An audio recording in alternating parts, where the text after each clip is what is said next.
Welcome to The Last American Vagabond. Joining me today, I'm excited to welcome to the show Dave DeCamp of antiwar.com. As you guys know, big fan of their work. One of the, in my opinion, a foundational element of independent media and like the real, genuine, nonpartisan, independent media coverage, which I think is lacking and needed today. So I'm excited to talk with him today about a wide variety of things. This will be our first time connecting, hoping to do more in the future. So we'll just talk about some different foreign policy points. I wanted to start today with something that interesting overlap with some kind of constitutional issues. But Dave, it's good to have you on the show, brother. Thanks for being here. Hey, yeah, Ryan, thanks so much for having me. Good to be here. Yeah, and as I said, I think I've been, we've touched base over the years, but it's like this. It's funny how this hasn't happened before. I thought the other day, I can't believe we haven't crossed paths until now, because I really just think your guys' work, it stands out. For a lot of reasons. From like me personally, not only just the amazing content and like objective, detail-oriented kind of coverage, but that it's not, it's not trying. To me, everything's clouded today with so much like PR and marketing, just nonsense and noise. And I just really value what you guys do. So I just want to make sure you heard that out of the gate. Let's go ahead and start with something that I thought was important. And let me actually start with this instead. I've got one thing that I want to get into early, but right now with what you're doing, with what you're covering, is there something that stands out to you right now that's like the most important topic in your mind that you think is, maybe undercovered or maybe everyone's talking about it? What would be right now in your mind like the first thing that jumps to your mind to talk about? Right now it's Venezuela and bombing these boats in the Caribbean, and now they're starting to bomb them on the other side in the Eastern Pacific. Mm-hmm.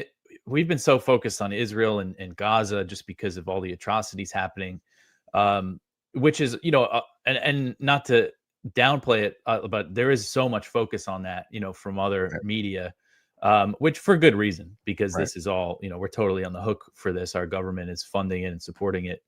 But this drive toward what looks like a potential regime change war in Venezuela, it doesn't seem to be getting the coverage that it should. Yeah. And also the precedent they're setting with bombing these boats. And, it's like they're bringing the war on terror closer to home in our hemisphere. And then, of course, there's things on the domestic front. And I think a lot of what's been happening is about setting a precedent. I think that's the purpose of some of these, bombing these boats, and also with the, deployments domestically. So yeah, it's kind of just unsettling, like the way that they talk about this stuff. I mean, Pete Hegseth, just last night he announced like, oh, we bombed another boat and we're going to do this. We're not going to stop. And they're just not even trying to like provide any evidence or legal backing. Their attempt at getting legal authority to bomb these boats is like, it's just a joke. But they're just doing it, and nobody's stopping them. Well, let's go into that. So what's your take on the insight around that? Because, break it down for those, let's say, from people that have no understanding of the constitutional reality. What's supposed to be happening, and why is it that what they're doing is outside of the norm and illegal in your mind? Yeah, well, the thing is, sometimes, when we talk about the Constitution, like even when I hear Rand Paul talk about it, sometimes it's like, man, the Constitution, like it's almost irrelevant these days. But I think it is important because the idea is that we're supposed to be, our government is supposed to be following it. Mm-hmm. And, when it comes to waging war, the executive is supposed to get authority from Congress. And now, this has just been completely, after 9/11, they got an authorization, which they completely abused. This authorization to go to war in Afghanistan, which they're still using today to justify war in Somalia, Syria, Iraq. But now they're not even doing that. One thing, when Trump bombed Iran, he cited the Constitution. He cited Article 2 that says, that the commander in chief can take military action in self-defense. How is bombing Iran self-defense? And Biden did this as well with some of his airstrikes in the Middle East. So they're just they're not even really trying anymore. And the sad reality is that if Congress voted, maybe when it comes to Venezuela, I think they might not be able to get the support for like a war with Venezuela. But if they had a vote on bombing these boats, unfortunately, they probably would support it. But the way that they're doing it, it's like insulting to our intelligence. So they started bombing boats off the coast of Venezuela. They're claiming, and this is how they're justifying it, Trump has told Congress that we're in an armed conflict with drug cartels. And the claim is that drug shipments coming to America, they're killing so many Americans that it's self-defense. But there's no evidence, for a lot of things. They haven't provided evidence that these boats are carrying drugs, or they're calling these people narco-terrorists, which is basically just a term they're using to justify murdering them, justify carrying out extrajudicial executions for a crime that in the US, if you're arrested and convicted for, you're not getting the death penalty, but yet they're blowing these people up. But then you start looking a little closer at these things. You see Trump, other officials, they talk about fentanyl deaths. Fentanyl just simply does not come from Venezuela. It's not produced there. It's not transported through there. And it looks like most of, this corridor that they've been targeting from Venezuela to Trinidad and Tobago, those drugs are not bound for the US.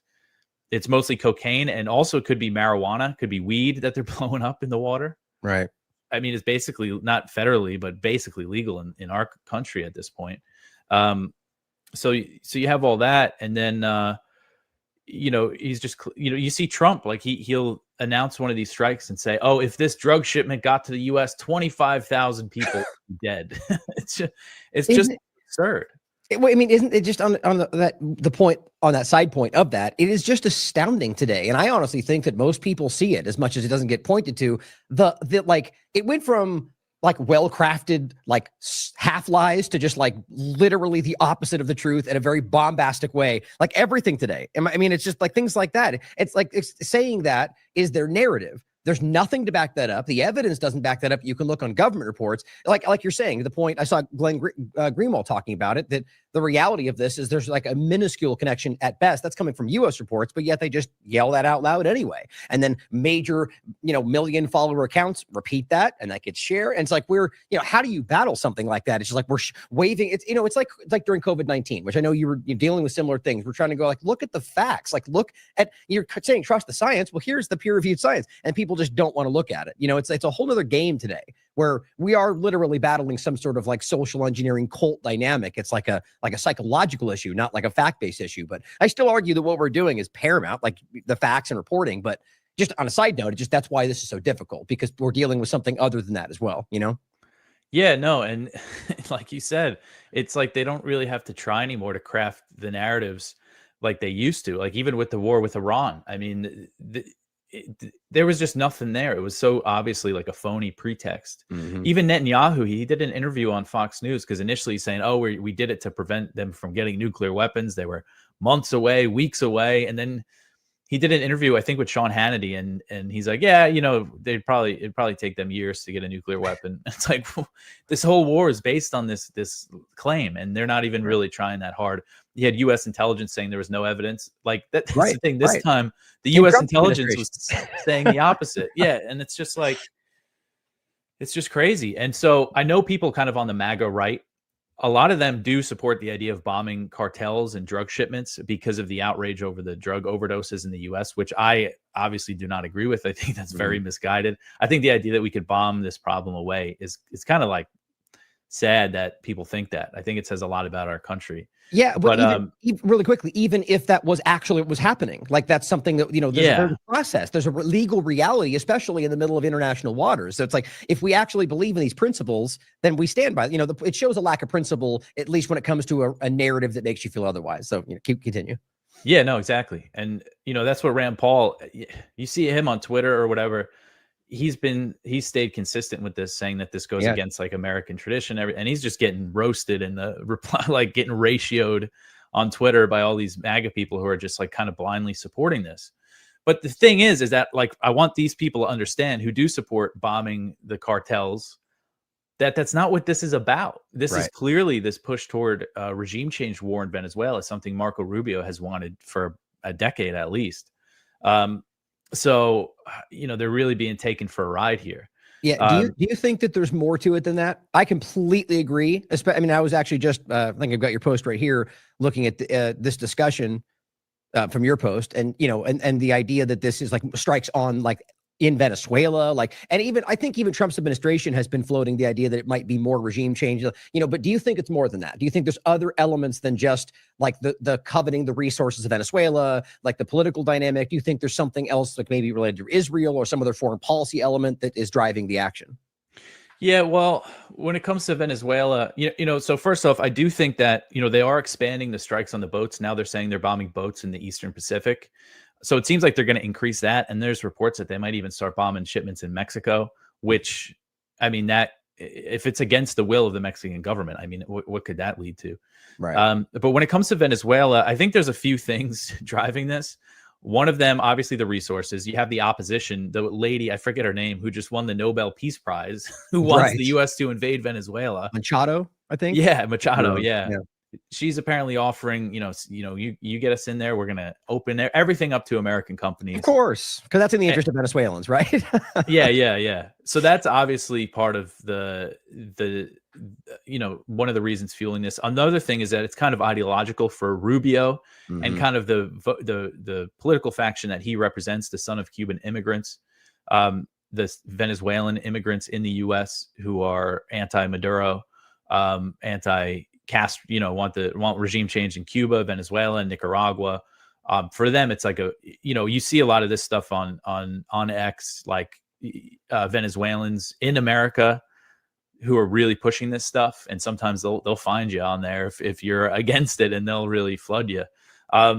So that's a motive here. Another thing is like the whole Russia, Maduro's ties with Russia, China, and Iran, which when it comes to those countries kind of increasing their trade relationship, like right. It's been so obvious to me, and I haven't been doing this very long, but since I've been like working for antiwar.com full time and doing the news and kind of following this stuff, I mean, it was clear before that all these sanctions, like the U.S. has become so sanction happy over the past few decades.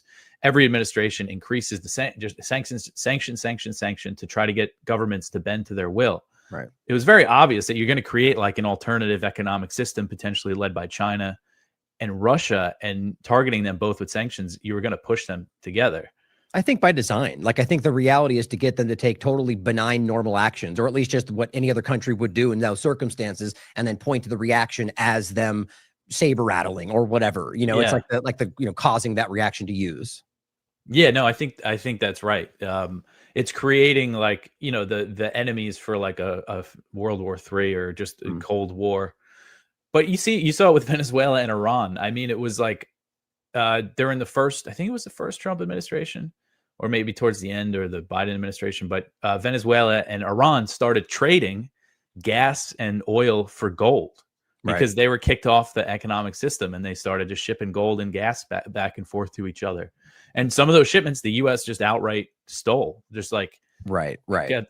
Actually unloaded the oil, forced the ship to go to Texas, unlooded the oil, and sold it. Just piracy.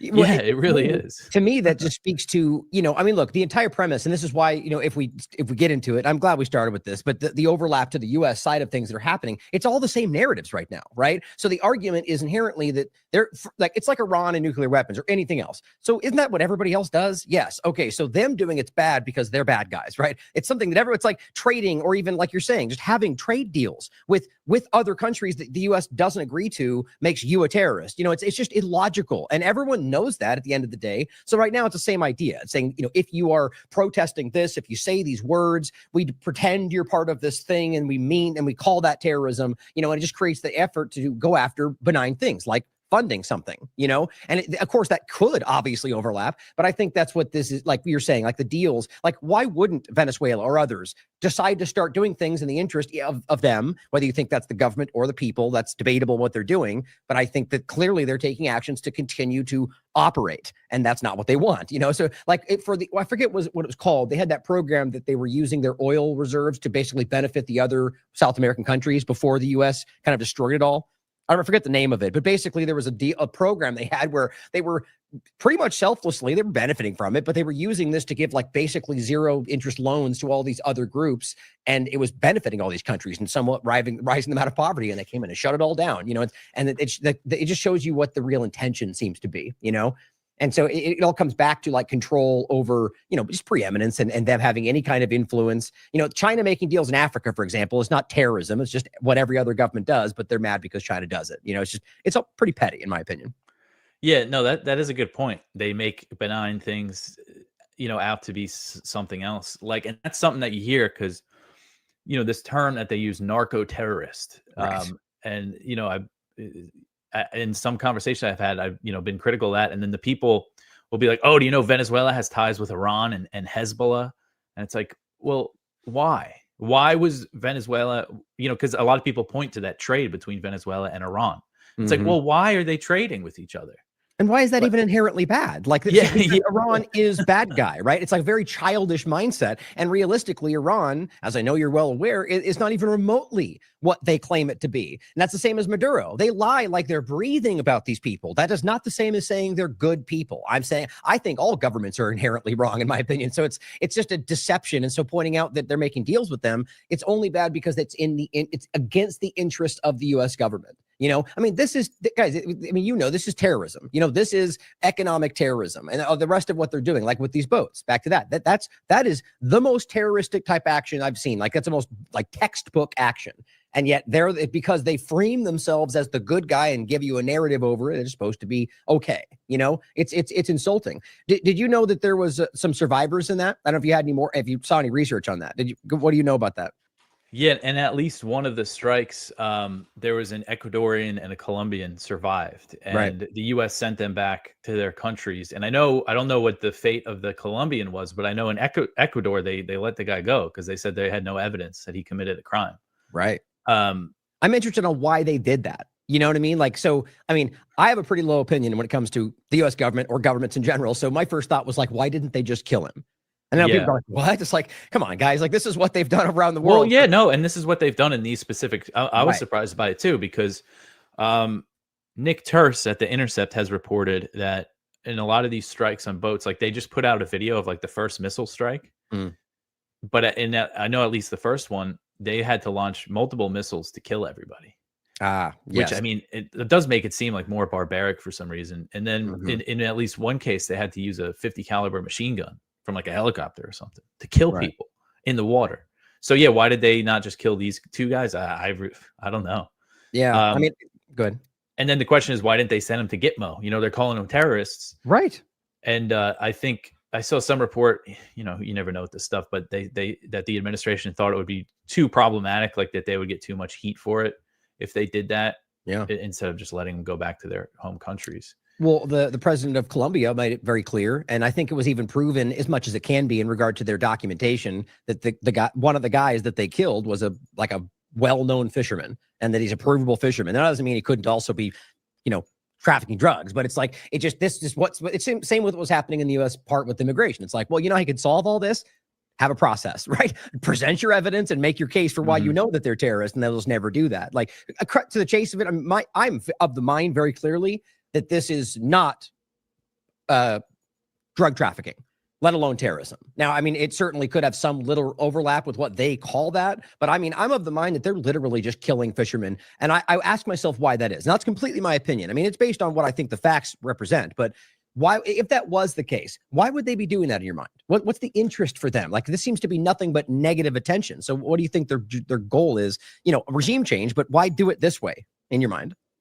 Well, I think it's about setting a precedent. As I said, it's also, they're doing it. They're specifically targeting Venezuela because they can just do it and nobody's going to stick up for Venezuela. Nobody's going to take their side really. I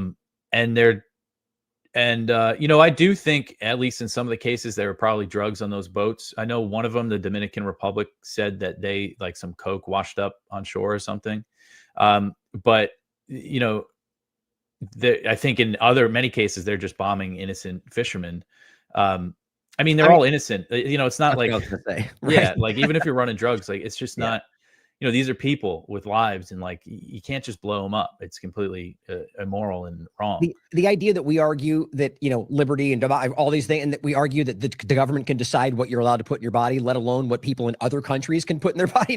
It's a little bit insane when you really break it down. And so I agree with you. I think there's no world in which you decide without even proving it that people are doing something which I argue is a personal choice. Like again, it comes down to whether you're arguing were these going to go to the United States, and even then, how do you know that for sure? And even then, does that mean that that's what's going to happen? And, it's all just built on so much nonsense to me. Yeah. So it really is. No, go ahead. Like I said, it's an insult to our intelligence. Like Trump saying, oh, if this shipment made it to the U.S., 25,000 people would be dead. Like, it just doesn't make any sense. Yeah. Right. So the question, why are they doing this? I mean, it's a big question, like, I think this is, Again, it's similar to Venezuela. Like there's a few different things driving this. One of them is just the fact that I think part of the thinking is, oh, we have this big military. Why aren't we using it in our hemisphere? And just to appease the base. Yeah, I mean, I don't know if it's really. I mean, I think they're using some sentiment among the base when it comes to the drugs. Like they're kind of weaponizing that to do this. But yeah, I mean, I don't know. Like, what's the real goal here? I mean, do they want to bring the war on terror home? I mean, they already have, obviously, to some extent. But that's the unsettling thing about all this. Like, when the U.S. government considers you a terrorist, that doesn't just mean they think they could kill you. It means they think you could kill you and your entire family and whoever you're with. Right. Because we see this with Israel and Gaza and Lebanon, and of course the U.S. in its drone wars over the years, still in Somalia today. That's what that means. And it's like, they're bombing people in our hemisphere now. And, when is it going to come home? I think this is an excellent question, man. And I think this is where I actually just like to get into Israel after this, because I think that's going to, be more of the time. But I just want to point to what I was going to reference in the beginning. And this is why I felt this very much overlaps. So this is exactly where my mind went, especially after I read this article. And it's Trump's first ever Antifa indictment signals DOJ is opening a much bigger case against left-wing groups. Now, the obvious point of the article, which is, whether you like him independent or not, the information is pretty easily verifiable that this is about like we were just describing, whether it's about these fishing boats or anybody else, but this is about Americans, where it's a broad scope. If we argue you're saying the wrong thing in the wrong group at the wrong time, you're a terrorist, right? I mean, this is what they're doing. On top of it, though, this is my point. They make a very clear point that they're right now considering a foreign terrorist designation for Antifa. And I'm like, okay, that's really interesting. And I think what this all amounts to, and this is completely my opinion, that it comes back to the overlapping of what I always thought was the plan. And even from like back when it was the right-wing Nazi red hats, the whole thing, it was there. Remember the vanilla ISIS thing they were floating about, like jihadists working with white supremacists? Like, it's just so ridiculous, but it meets a lot of their narratives and add a little bit of bioterrorism. It all comes together, so my thought is that this is another way to continue the same thing, where now you're going to argue that you have and not even, let's just even remove all the other stuff before. What is Trump doing with the immigration part? Venezuela, but Biden, insurrection, invasion, right? So the moment that you overlap this with the idea of them being a foreign, even just an overlap, then you can open the door to insurrection. You can open the door to national emergency, even though they're already kind of doing that. So that's what I'm really worried about when I saw that was floated, and then it all comes together with the other points about just simply what they're doing to Americans right now with basically no process. And this is just simply many examples of ICE opening fire, and in this case, provably illegitimately, claiming that they were run over by a car and then admitting in court that didn't actually happen. Just wild stuff like that. And so that's coming to your point. That is the war coming home. So I'm glad you made that statement, because I think that is 100% where it always seems to have been aimed. What do you think about that? Yeah, no, I think that's clearly what they're trying to do here.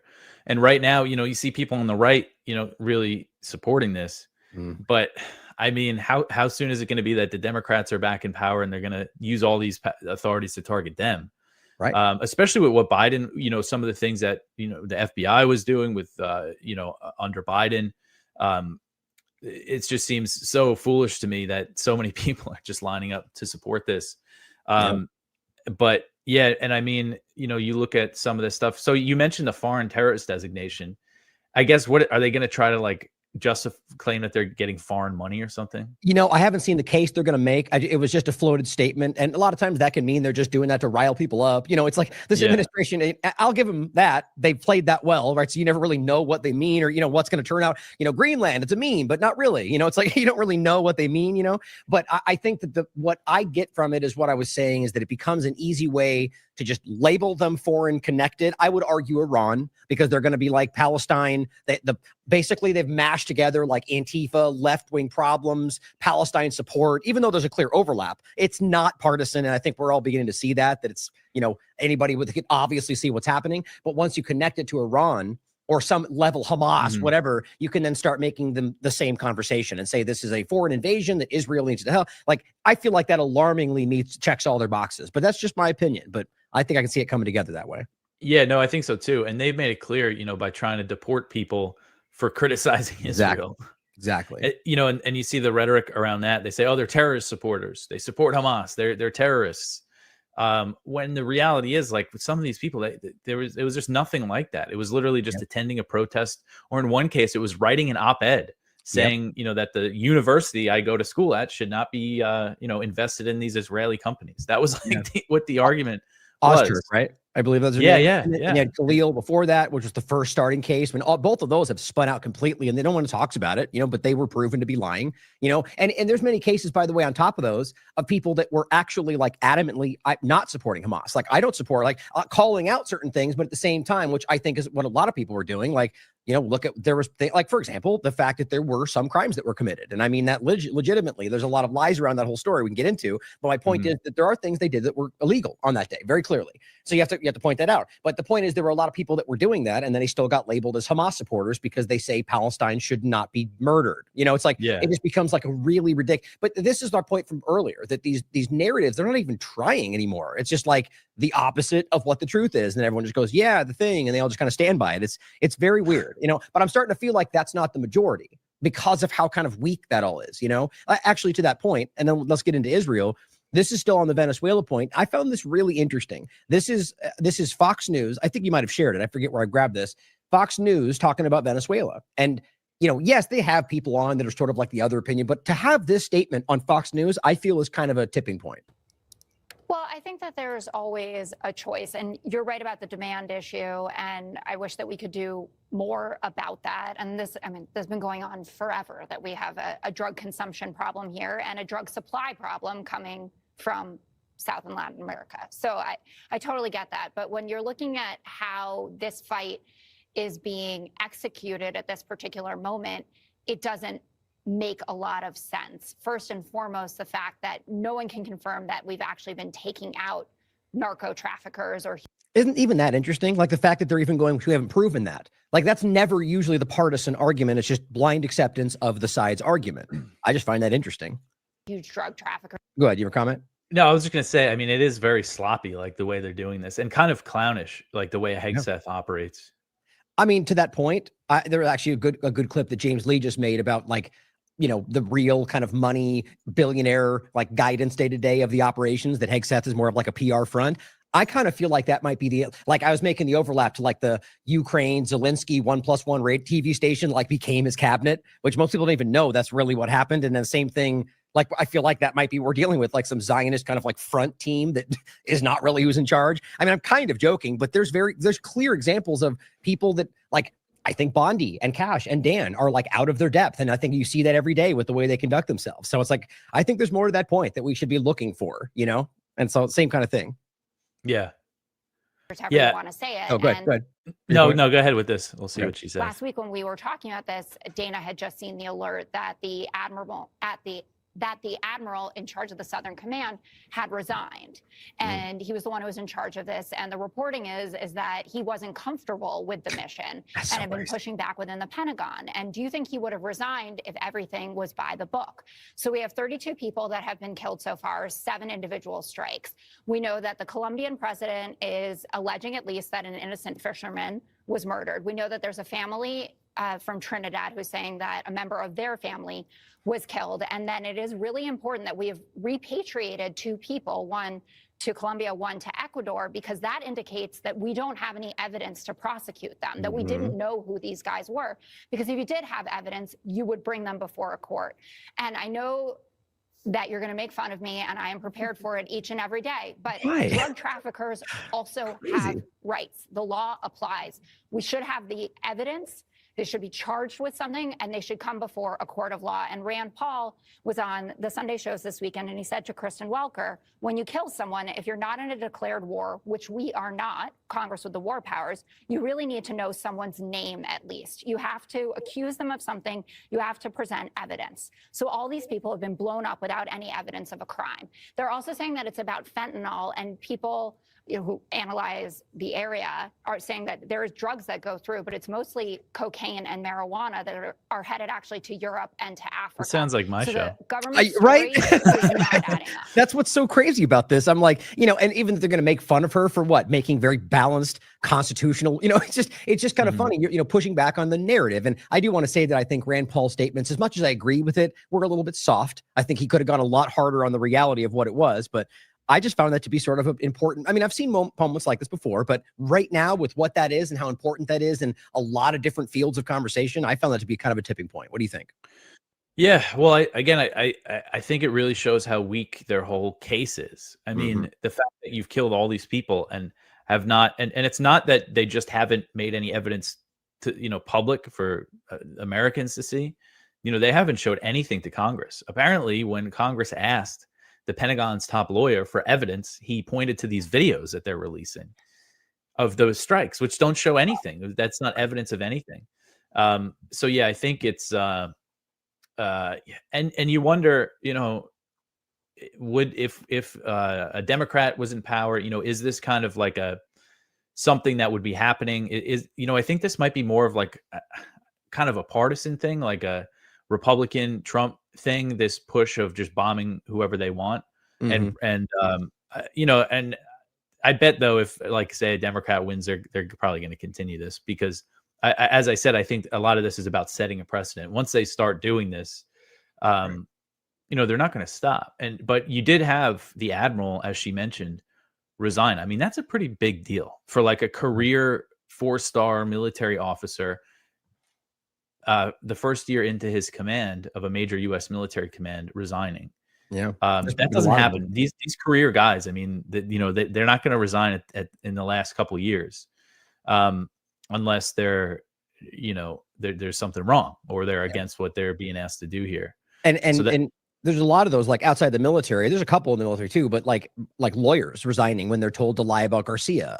Like over and over, this keeps happening. And I don't know how many times you could pretend that it's, these are people that Trump put there or that were part of the Republican team and are just going, I have principles. I think that represents back to that other point. What we're actually seeing in this administration is people that just are willing to sell themselves out to gain a little bit of power. And I think that people that might have been more like educated, more insight, more, an actual meritocracy, somebody who might have been good for the position, are just going like, I don't want anything to do with that left or right. So like right now, I think we're on like a downward spiral with this government and people like on a quick note on that. What do you think the world's perception is? Like, I don't mean like, in any political way, just like a general perception of like the way our country is operating. Do you think that people think we look ridiculous right now, or do you think it's business as usual? I mean, I think with the way this current government is operating, they probably think it's a bit ridiculous. And I think it is, especially with Trump's kind of tariffs, which have been very erratic. It's going to it's pushing these countries, again, toward that kind of alternate global economic system. Right. When it comes to bombing the boats, I mean, this is kind of nothing new. If you're just like in another part of the world and it's like, oh, the U.S. is bombing a place, it's not really anything new. So, I don't know. Yeah. But I think for people in Latin America, like, besides Colombia and Venezuela, I guess we haven't seen much opposition from the governments, but I'm sure the people, as she mentioned, you're killing people with families and lives. Like, who knows what kind of blowback this could have. And oh, seriously. I mean, I don't even think we understand just yet. Like, I mean, whether it's with Colombia or Venezuela or just like a kind of another tipping point of just the peoples of the collective South, whatever, just kind of going like, okay, I mean, like, can you imagine what would be happening if this was, international waters, but off the coast of Florida, and it was any other country they don't like, just literally killing American fishermen, or let's just even say they were literally trafficking drugs. I mean, they would have lost their minds already because that would be seen as encroaching on their domain, right? It's just obvious to see how this will have consequences. To your point about Trump, I do agree, though. I mean, I agree first that I do think it would be happening either way. And I think we both agree it has been going on left and right for a long time. There's regime change, undermining Venezuela, starvation tactics and sanctions. But I think that Trump's everything right now, whether it's him or just the decision that this is the time to do it all, like to roll out the technocratic prison, whatever it is, but that Trump is different. You know, like, I Yeah. mean, I guess we saw it in the first administration too. He just kind of takes the mask off. He makes it very clear we're taking the oil, you know. I don't know if that's planned or just his kind of clumsy way, which is usually why I wonder if maybe that's just Israel kind of like dismantling our country, to be very honest about it. But I don't know. I think that that's different in a very clear way. And it is over the top, like more so than I've ever seen. And so, you know, that's where it's kind of on a knife's edge right now, I think, very clearly. Yeah. And I would say, you know, when it comes to, you know, you got to get people thinking about this, like, you know, where I grew up on Long Island in New York, and we were like ravaged by the opiate epidemic and heroin and stuff. And I remember like people I grew up with got involved, and there was like a pipeline from Brooklyn to Long Island of heroin shipments. And I remember, you know, I knew people that I grew up with that got involved with that. And sometimes you'd hear about a big bust on like the Long Island Expressway. And it's like, imagine if they were drone striked and they were killed on the way home. Like, Right. You got to think about it. Like, how would you feel about that? Even if you knew the person was into really bad stuff, Right. but they were just killed like that. I mean, it's just it would never be acceptable to anybody. Yeah. Well, I mean, broaden it out to what's been going on for our entire lifetimes, right? What if Russia decided to bomb something in Florida because they argued that was some kind of ISIS hotspot and never proved it? I mean, that's what that is. That's the war on terror. You know what I mean? Like, and I'm not going to say there weren't examples of very extremists being involved or killed, or, you know, even just genuine actions by people involved with the government that actually did good in some minor ways. I think overall that it's just obvious that they, you know, that's a precedent that nobody else, if done to them, would allow, or Israel, for example. And we see this every day with that back and forth where, you know, the smallest allegation is enough to spin everything out, but you can prove they're doing it and nothing changes, you know? Yeah. Especially with Israel. I mean, like they have like a unit, like a military unit, dedicated to justifying killing people, like killing journalists and stuff. It's That's just crazy. like, it's so sick. And you mentioned Trump, like how he takes the mask off of everything. Did you see when he was speaking to the Israeli Knesset, when he brought up the Adelsons? Yes. And I'm he surprised. basically said, my biggest donor cares more about Israel than the US. Yep. And like, it again, just such a mask off moment there. Yeah. And, you know, it makes you wonder what's, you know, he's not dumb. Like, there's places where I could argue that he's, you know, lacking. But I think when it comes to like the, you know, politics, you know, his maneuvering, he can be pretty devious and you know, just successful, let's say. If you read his books, you know, you understand the way he kind of sees this. So the question is, why would he stand there and say something that he must know, that advisors must tell him that his base is uncomfortable with? You don't know. To me, the logical is maybe he was told to and he doesn't have a choice, you know, or he's trying to change their minds. Either way, like to your point, you can't deny what it shows you, along with the 100,000 other points of obvious overlap. Like, again, I don't think it's debatable at this point to even push back on the statement that Israel, at least to a certain degree, controls U.S. policy. I mean, that it's weird that we have, I mean, we know why, but it's sort of like arguing like the influence that the U.S. government has in foreign policy on like Al-Qaeda, for example, with Syria. It's like, we just can't pretend like we don't know what these things are anymore. But the mainstream conversation, mainstream alternative media, they still kind of operate in that way. It's frustrating. Yeah. Yeah. But let me ask you something before we get into Israel that I think is something you said earlier that I think is very interesting. And you know, and it's a good conversation to have right now. And this is what I was saying. You know, I bring this up often. You mentioned the Constitution, and you said that you feel like it's, you know, largely might be irrelevant today. Now, the way I would look at it is that it's irrelevant to them, or rather, you might see that because they don't care about it. To me, though, I would still argue, and again, this is actually coming from like an anarchistic position. Like, I don't think the government should exist. I think we should not live in a state of society. However, because we're forced to, right? This is how I always make this argument, which some people don't like, but I feel like we're stuck in this, right? So unless we can, I fight every day to try to convince people about the realities of a world possible without government. But since we're here, I argue that the Constitution, as I've seen historically with where we are, seems to have been the best effort to actually, to some degree, have checks and balances on a possible government society if we're able to sort of maintain the principle of it. And things like fire in a theater, I think, were moments of these principles getting kind of maneuvered, right? So I think that the Constitution within the society is very important. And I think that they don't care about it. And I think at the end of the day, if we were able to bring it back to like core principles and actually adhere to that we could, to some degree, keep them in balance. And especially if we keep it like not like the executive branch can do whatever they want, but actually branches that, even if they all have self-interest and only that at heart, that they would check each other because they're meant to in that way. You know what I mean? That's how I look at it. Again, no government would be my choice, but is that what you would see it as, or are you of the mind that the Constitution itself has sort of become irrelevant? Because I think Americans have to have this conversation, you know, like where we go and stop. You know, here's the last point. Republicans in particular right now make the argument that we're protecting and fighting for the Constitution, but we're doing it in ways that break it.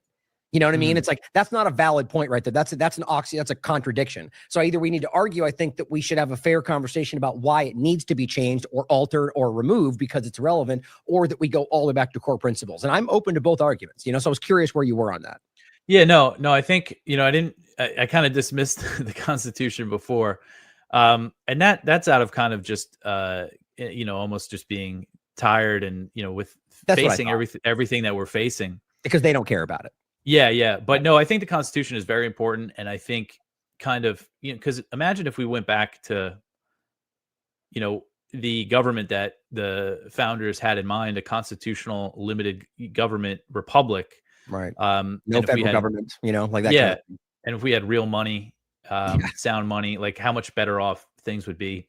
Yeah. So I think that's, you know, something that we should focus on, especially when you're talking to people kind of on the right.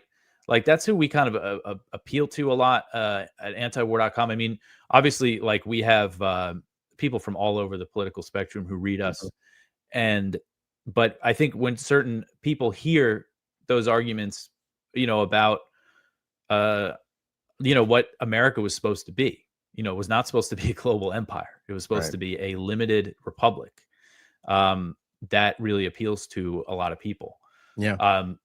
And, you know, I think, again, we have people who read us who are, you know, anarchists, libertarians, and it's not like we don't need to convince them to get on our side when it comes to war and everything. But, you know, in this kind of war of, you know, information that we're in, and, you know, I like you, I pursue the truth. That's my priority. But we are trying to get people on our side and appeal to people. And I think that's right now, I really think the moment kind of calls for, you know, bringing people over to our side, especially people on the right. Yeah. Because especially when it comes to the wars, like those are the people who are signing up to fight. Those are the people, a lot of young American, you know, MAGA voters who have been fooled by Pete Hegseth to join the military. We see the recruitment numbers going up. Right. So, you know, it's good to get them around our you know, line of thinking. And yeah, I agree. The Constitution argument is a great way to do that.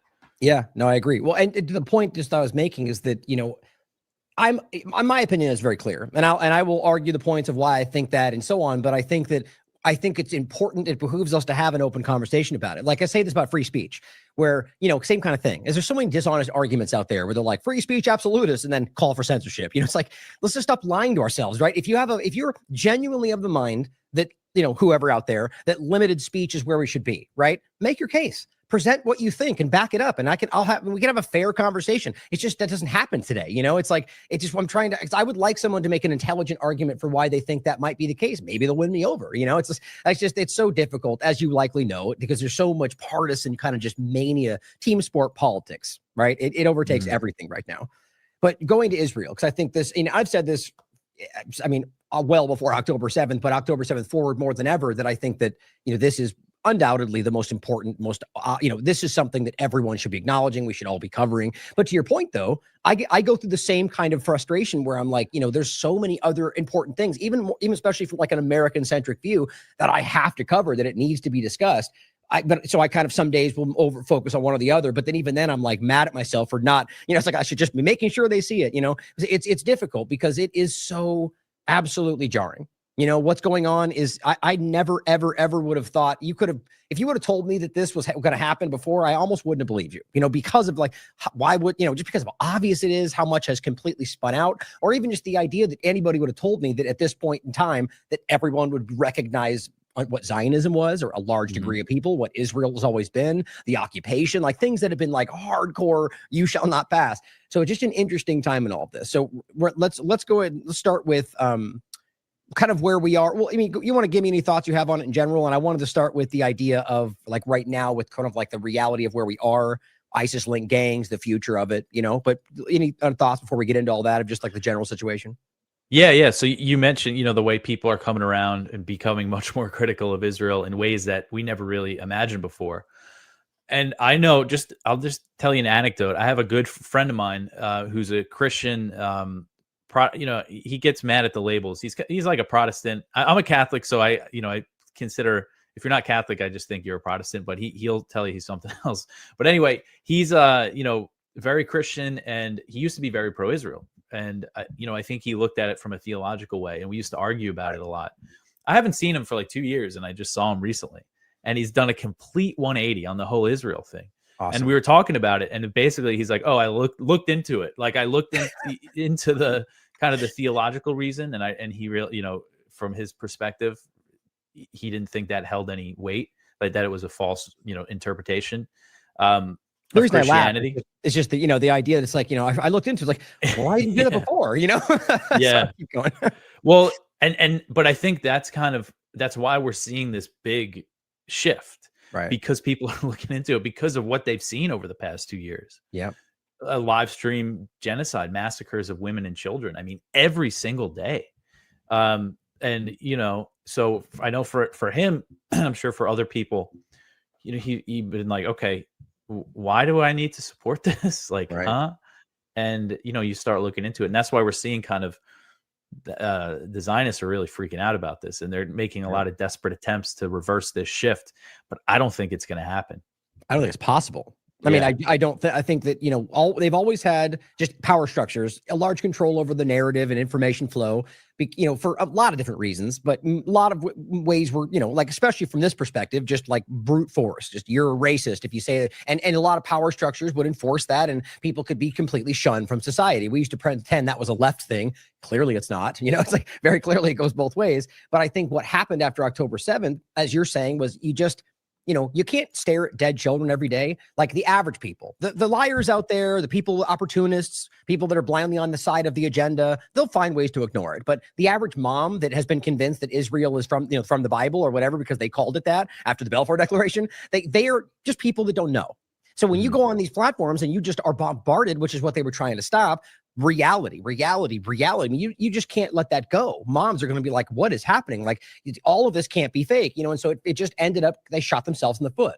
Now, an argument that I always point out that Dave Smith made in an interview a while back was that, and I think this is exactly the right way to always think about this, or like what could have happened. So had Israel, regardless of what they always were and what they've been doing well before October 7th, had they, after October 7th, went right to the UN and said, we were attacked, this is a crime against humanity, and went through the right channels, right? And did that, and did the whole, they would have never had to ask for, they weren't anyway, but think about that. That would have forever been on their side. Instead, they just went immediately to genocide, and they thought everyone would support them. And just, they could have gone through the channels and still done everything they've been doing for 70 years, literally manipulating the process, but they just chose to take it all the way.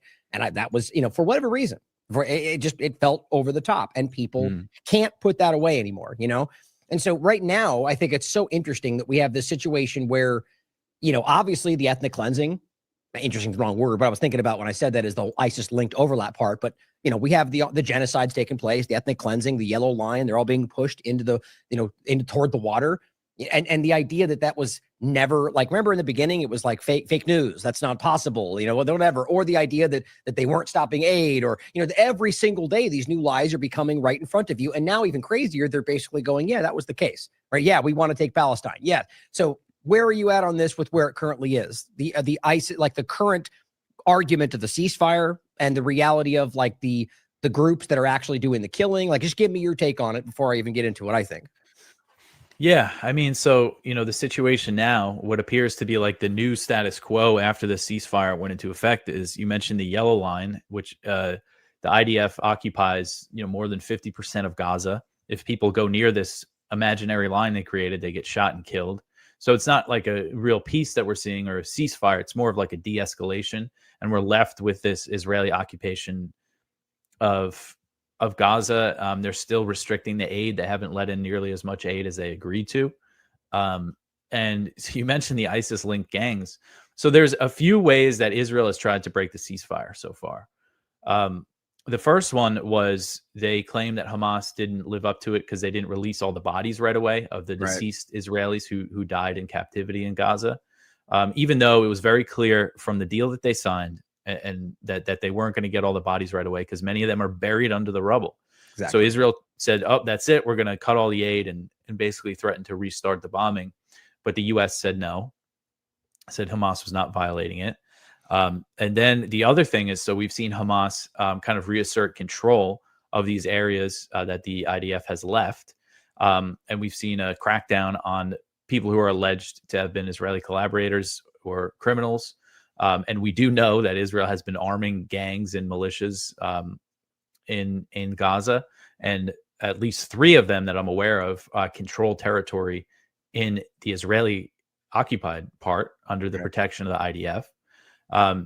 But, you know, the crackdown that we saw from Hamas, Trump initially backed it. He said, you know, they're taking out some very bad gangs. Right. But so, you know, Israel tried to use that. And it was interesting. Trump said, oh, yeah, we approve that. We said that they can go in because, you know, you look at a war zone like that. I mean, the destruction, the desperation, the starvation, obviously there's going to be a lot of crime.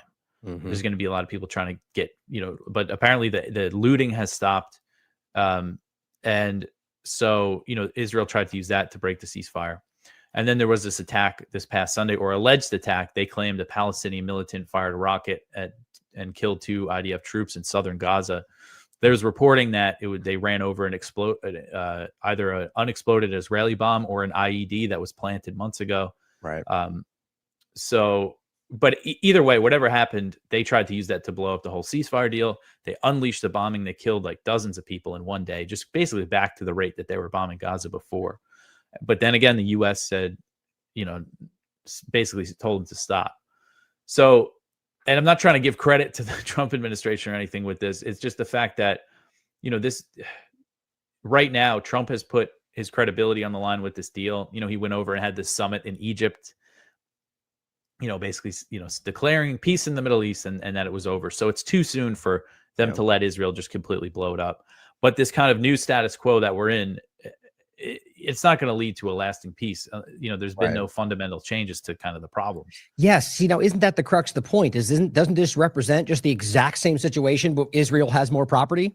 Yeah. I mean, I don't see the difference. Oh, yeah. Yeah. No, it's the pre-October 7th situation, except Gaza is completely destroyed. Mm-hmm. And Israel controls more than half of it. And we see Jared Kushner saying that they might start reconstruction in the Israeli-controlled part. I mean, could they end up building settlements there? You know, could they Jewish settlements? I mean, you know, I think the Ben Gvir, the settler movement. Well, I forget her name off the top of my head. That one that's become very famous for. Daniela Weiss, I think. Yes. They have outlined documentation of where they will go. Also in Lebanon, by the way, with names in Hebrew. You know, Ben Gvir's dancing with them and talking about it at these conferences. Like, it's not a secret. Now, whether or not that is like at the highest level, like actionably happening through Netanyahu and you know, who knows? But I do believe that. I think it's something that they're all very aware of. And the plan has always been to take this. I mean, what do you think about that? Do you think that the plan from the beginning was to ultimately take all of Gaza and this was just all narrative to get there? Oh, yeah, I think so. From the beginning, they've wanted the ethnic cleansing, all the Palestinians to go. Yeah, I feel like I've said that many times. Yeah, and I mean, the problem for them, you know, and I think what we saw over the past 2 years was how like a modern country in 2025 commits genocide. Like, they put all this plausible deniability on top of stuff. Mm-hmm. Like, you know, they say, oh, anybody who crosses this line is a terrorist. If we shoot him in the head, we could say they were a terrorist. And like Obama's combatants, right? If they're in a place we bomb, then they're combatants. That was Obama's fault. Yeah, exactly. And the strikes, you know, collapsing entire apartment buildings full of women and children, saying, oh, there was a Hamas guy there. You know, like they always have their little justification. But if you're doing that over and over and over again, it's clear that the purpose is not killing a Hamas guy or two. The purpose is killing Palestinians. Yeah. And interesting overlap again. It just keeps jumping to my mind. I very much believe, I think that's clear by now, that this is coming home to us for, you know, however you look at it. In Chicago, Donald Trump's, the ICE, well, I think it was more than ICE, but they remember the whole military coming down from zip lines and helicopters. It turns out in that whole building that they completely raided, they claimed there was one guy that was linked to Tren de Aragua, and that's not even provable. After everything they said. So it's really the same ultimate point. I mean, they didn't bomb the building, but it's the overlap, you know, whether that's because they just see that being normalized or not. I just think that terrifies me coming home, you know? Yeah, yeah, that is scary. Yeah, that parallel there. I wanted to ask you about the ceasefire violations, right? So I mean, I've read through what the documentation that I can see, but it always seems to be so new, like deliberately muddied, like where Netanyahu's got like his own point plan that's like 5, I guess. They got the 8 point, like it just, and they all like act like they're on the same page. Like I think that's by design. But my point is, I'm of the mind that these things were immediately ceasefire violations. And what I want your insight on whether that's the case, like the yellow line itself. Now, see, they claim it's like where we can control and that we're going to build where we're safe. But I thought the argument was they were allowed to go back to the north. And the point is they were shooting anybody that tried to go back there, acting like they were the ones violating it. Isn't that in and of itself a violation on top of the food and the bombings that were taking place every day since they claimed they were doing it? Oh yeah, yeah. I would say it's a violation, shooting people, unarmed people. Well, I mean, but the line itself, and any other things that you think were violations, like what did you see in all that? Yeah, no, I mean, I think the line, like, the deal was clear that Israel would pull back to this line. It was very vague. I mean, it was literally like a line that they drew on a map. So I think Israel has the ability to kind of justify that to the U.S. to say, oh, this is our line. This is what we agreed to. But as I understood it, the Palestinians, regardless of the line that Israel controlled, were allowed to cross that to go back to their territory in the north. Was I wrong about that? I actually don't know. I don't know if that was spelled out in the deal. See, I think but they were allowed to go north. Like they did go back north through the area that was beyond the yellow line. That's what I thought. And then, right. Yeah. And then the people, so if you look at the line, like you're able to travel north and south, in the west of Gaza on the edge. Oh, right. Okay. An area that's not controlled by the IDF. Yeah. But where we've seen, I think most of the killings happen is in Gaza City, where in the neighborhoods in the east, parts of them are occupied by the IDF, parts of them aren't.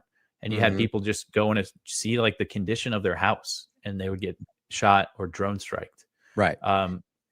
Which, I mean, again, there's just no world where this is acceptable, like under a ceasefire, unless you think these people are animals, unless that's your view of Palestinians. Yeah, there you go.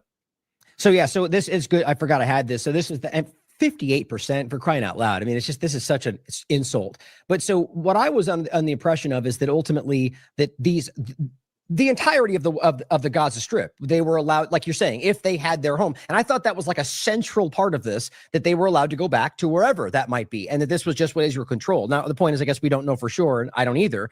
But it's like, I think the whole point is they create these opaque kind of like undefined elements that they then just argue they violated. And the U.S. government's going to back what they say. That's how I read it. And there's plenty of examples like that. I mean, do you see any more openings like that you see that might be exploited to claim that they're violating it? Yeah, well, they did that with the bodies. Right. That's right. Yeah, no, but that's a good point about this, because especially for the people on the ground, like, okay, there's a ceasefire, we could go back north, and like nobody's told us about this line that we can't cross, and like it's just setting up people to be killed almost. Right. But yeah, I mean, the whole thing now is the disarmament of Hamas. Yes, and to say it out of the gate, Trump's the one that already argued that they would be allowed to rearm, and that's not getting much discussion. Yeah, he said that they gave them permission to do it. Yeah, right. To go back and kind of reassert control, crack down on crime. So that's the big thing, and I think that's ultimately what is going to blow the thing up, is that they're not going to reach any deal that on this, and because Hamas hasn't agreed to disarm. The 20-point plan that was released by the White House said that Gaza would be demilitarized.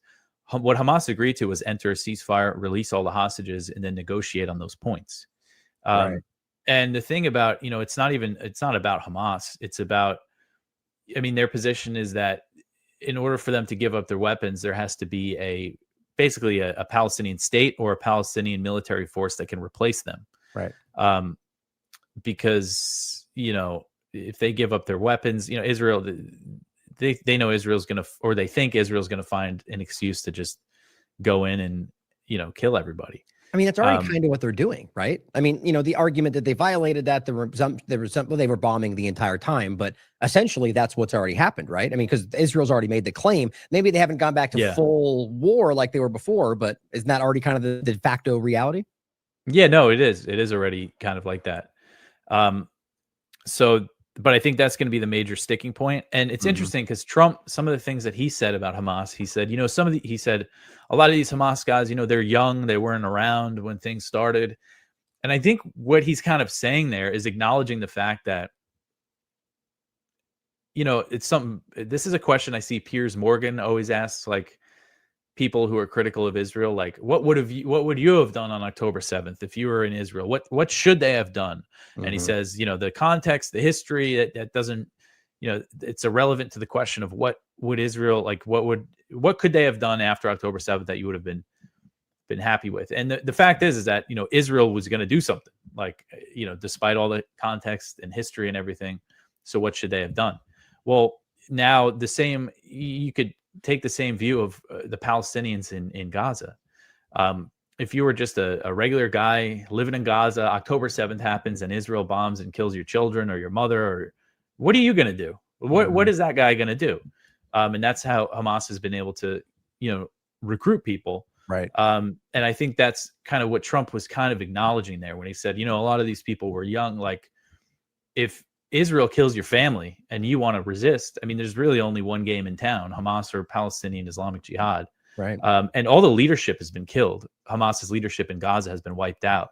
Obviously you have people replacing them, but it's just, this is a reality. Like, if the US, Trump really wants peace, they know that they're going to have to accept that whoever's in Hamas now is going to be part of Gaza, is going to be part of maybe the government or military or whatever. That's just the reality. Yeah. So, and the thing is that I don't think they're going to really be able to continue to maintain this pressure on Israel, or, to keep this ceasefire deal. I mean, you see what's happening this week. It's like every U.S. official is going over there.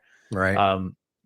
So yeah, the way the whole thing is set up, I think it is kind of bound to, it's just not going to lead to a lasting peace. On the other hand, things are changing when it comes to the U.S.-Israel relationship. All these goals that Israel has for the region, expanding into Lebanon, Syria, even though nobody talks about the invasion of Syria, or Lebanon for that matter. It's wild to me that even the ceasefire violations, Craig Murray maybe, but like nobody talked about it.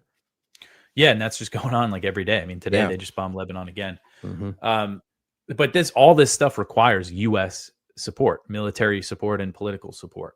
So, and the Israelis know that they might not have that forever, at this point. Which is all the more reason for me, by the way, why I argue that there's effort, more so than I think we already see, for Israel to bully its way into controlling this administration, which is what I think is already happening, by the way. But that's my opinion. Like the Zionist administration. Go ahead.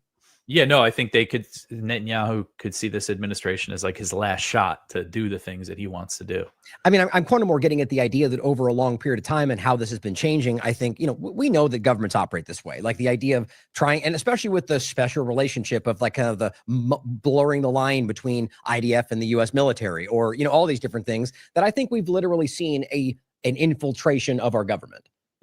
And we can just talk about that in one of the latter points in all this. Like, what are your thoughts on this? Like, of not just political like maneuvering, but like I don't think Manchurian candidate would be the right term, but like, somebody who is working on behalf of the Israeli government that, for like a intelligence level that ends up working its way into an American position in the government. However that plays out, whether it's from a long-term play or just whatever else, like even a Brian Mast in their IDF, I just find that to be insane, whether it's the Chinese military or British military, and so as you see all this, I mean, what do you think the reality of that is? And it's just, we're talking opinions here, but do you think this is more about like, even back and forth where people argue that the U.S. controls Israel, I think it's pretty objectively the influence goes the other way predominantly, but to what degree do you think Israel can potentially control U.S. policy? Yeah, no, I agree that the influence mostly goes, from Israel to the U.S. But I think right now what we're seeing is a very pro-Israel Trump administration kind of being like, all right, you got to take it easy for a little while because of their reputation.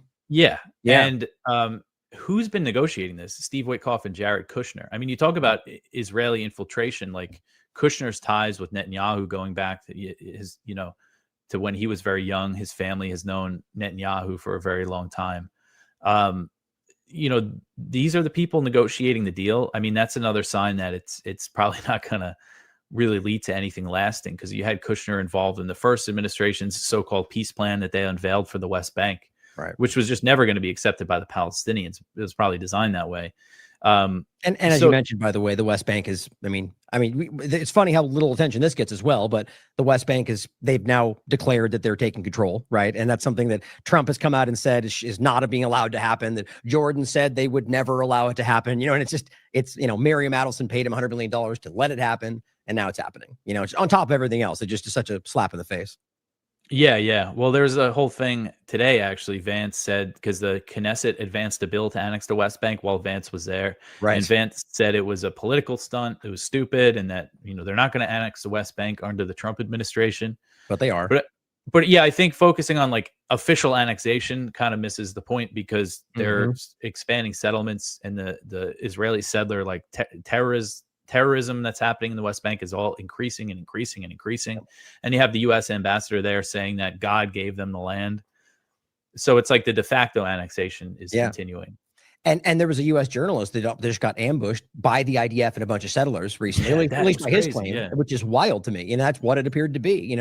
This whole thing is there's so much. I think there's so many desperate elements to this that things are just very unsettled. Like, this could go in any number of directions because people are acting irrationally, like whether we're talking like Samson option or just like burning it down, like in regard to, any number of things. I think that people can act in very desperate ways when they're up against the wall, but so in regard to like the rearming, we'll kind of end with this in regard to where this might go, because I think the way I view this, and I'll just show these as well, since I had these included, and I'll put this all in the show notes.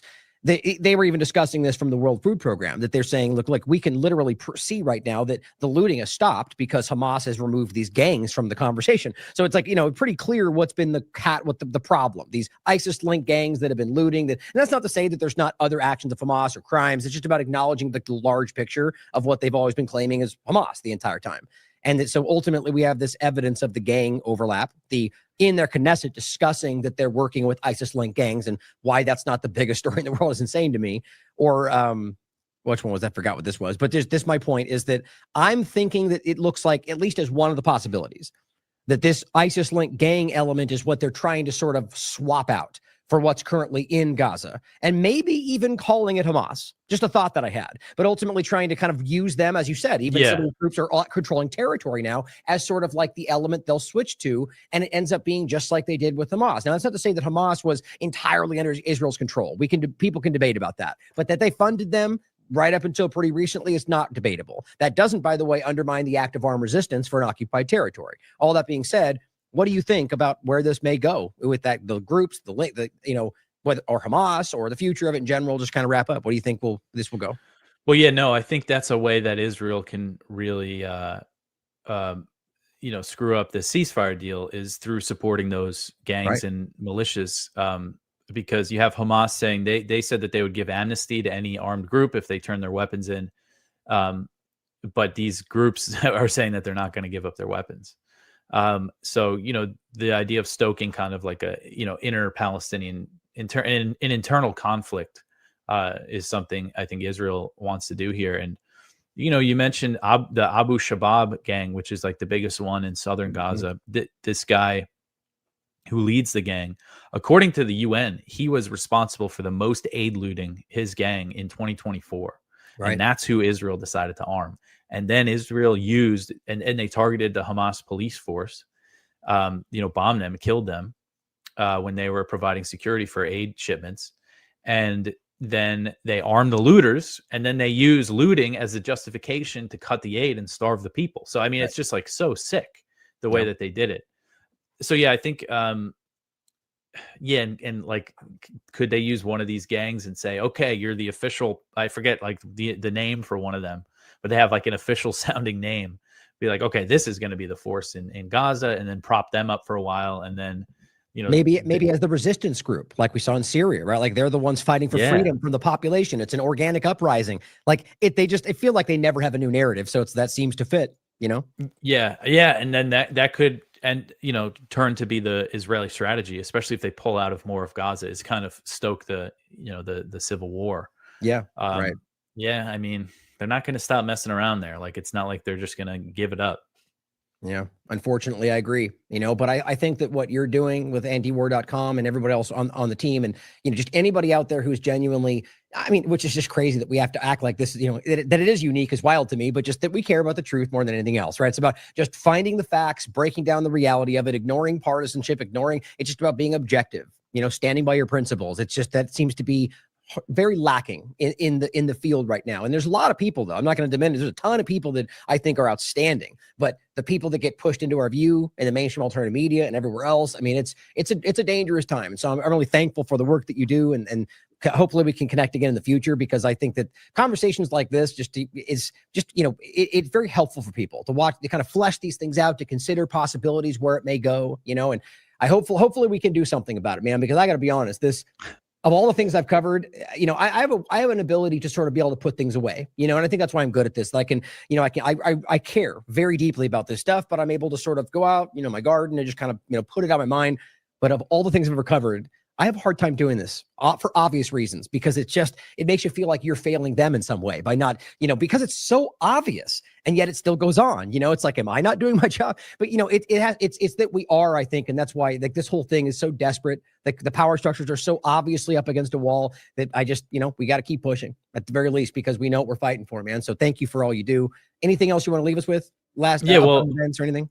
Yeah, well, I really appreciate all that, and thanks for having me on. I've always liked your work and everything, and it is surprising that this is the first time we've actually talked. Like I remember when you invited me on, I was like, didn't I go on there before? But no, I haven't. Yeah. So yeah, it's really cool to talk to you, and I really enjoyed the conversation. So yeah, let's definitely do it again sometime. And people could follow my work at antiwar.com. I do a show. It's like a daily short news show of U.S. foreign policy, of the news that I cover. It's called Anti-War News. It's on all YouTube and all the other platforms, Rumble and X and stuff. So outstanding. Yeah, people can check that out. Well, I'll include all that and your links in the show notes, so make sure everyone can follow up on that. And thank you for being here. And as always, question everything. Come to your own conclusions. Stay vigilant.